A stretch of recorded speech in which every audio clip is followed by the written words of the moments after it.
I don't know what you want to do in terms of your like training and stuff today, but like, do you want to test and try to crack 60 and see and get that for this video? Yeah, I can try to. Yeah. Okay. I don't know if it'll like annoy Not your warmed trainer up, for the Ev. day. Today I'm with Ev from Delecki Strength and we're going through all things one-arm handstand. Ev's been on the one-arm handstand journey for how long would you say now? 2.5 years. She's going to have a look at where I'm at and give me some tips on how I can move forward pursuing this skill. So first thing I thought we should chat about is prerequisites. We'll look at a couple of measures and then look at the your total capacity across them all, and then we'll see what we come out with. Your overall time on your hands is going to say a lot about your awareness and your like physical capacity on your hands. Want to test me on these things and give your opinion on where you think I'm at? Yep. First thing, I guess let's just start with some kick-ups. And we'll see how consistent they are. So let's do like 5 kick-ups, and then you can do a 2-footed entry, whether that's like jump to straddle or jump to tuck. Okay. Let's see 5 of each. Okay. Yeah, so I'd be pretty happy with that. We could be slightly stricter on that as well, because you did utilize like a split to get control of your handstand, so we could force you to take your legs all the way up, but I'm still like satisfied with that amount of control. All right, let's do some 2-footed entries.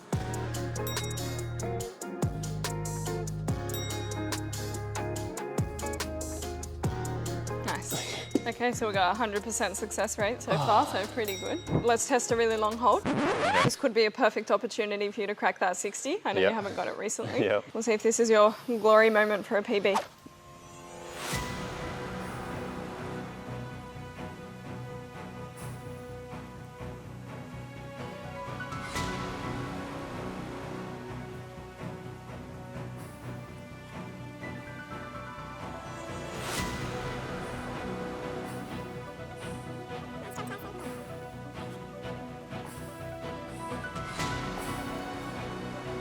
You've got this, Tice. You've got to push now.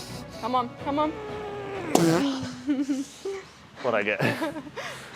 53.20. Yeah. I really believe you should have gotten that rep and being able to crack 60. Okay.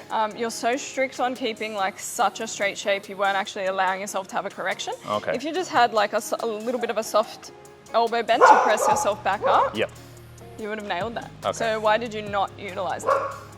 Well, that's just because I muscle everything, right? Right. So that's just me going Right. and holding. Yeah, like Okay. my shoulder gets sore if I'm on the phone because I'm probably using my delt to hold it up too much. For this test, I just want you to kick up into a handstand, or you can use a different entry. Start playing around with what you can do and still balance. So that means a variety of leg movements or maybe anything else you can think of. All that does is just gives me an idea of what we can start to play with and what you actually need to be taught from scratch.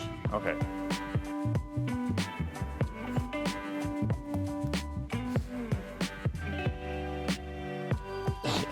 Nice. Is that okay? Yeah, that's good. What did that tell you? It just means that in your handstand, you're not just at the point where you're remembering one position and that's all you've got there, and you know the tiny little adjustments that you need to do to stay up. So you have all the information now. Can I start some degree of one-arm handstand training, and where would I start? What we need to do is start to get you introduced to some lateral movements. I know you've got a little bit of experience, or maybe a lot of experience in that in terms of tumbling. So you're confident with cartwheels and you're confident with round-offs. However, I don't know what your level of control is through that range of motion. Okay. So step 1, we might like to test a cartwheel to straddle handstand and see if you can actually get that pretty well on both sides. Can we tell him I got it first go? Let's do, I need you to do the other side as well. So not too bad because you are getting it after a couple of goes. It's you look quite confident to me in the straddle handstand. It's just going to be a matter of being able to slow it down and understand where you are in space on the actual entry. But I think that's a really good starting point anyway. Okay, so Tice, when you're learning your one-arm handstand, the shape we're going to go through first is straddle. We're learning flags so that you can start to understand how to shift your hips, how to get them over to the side and get them into like a tilted position. So compared to like a straight to arm handstand, you're not really ever forced to think about your obliques, but in the flag, this is going to start to introduce that sensation. So that would have been like a lot better if you could have just kept that hand down Why a is little that? bit more. We're focusing more on what's happening in the spine Yeah. other than actual any changes in the hands. More benefit you'll get is the awareness, more so than anything super technical with this. All right, last one of the lateral movements, yeah? What am I doing? In the flag that we just did, we just got comfortable with going over to one side on the hand a little and bending the spine. Now we're going to start off with a similar shape to that, but there's going to be an element of straightening out the spine afterwards for step 2. We're pushing and we're flagging over to one side here. Okay, we've got a little bit of a bent spine now.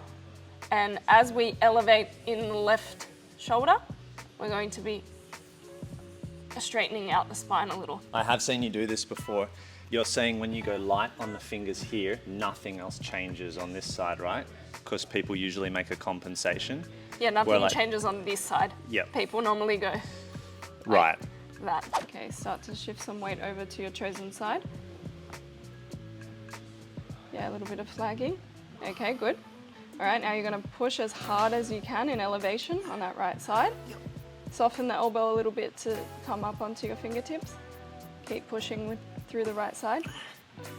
Good, hold, squeeze that position tight. Okay, and let's return back to 2-arm. That's actually the best I've ever seen you do that. Try the other side. Shift your weight over a little more on this side. Let's push to be able to come onto the fingertips. Soften that elbow tie, soften it, soften it.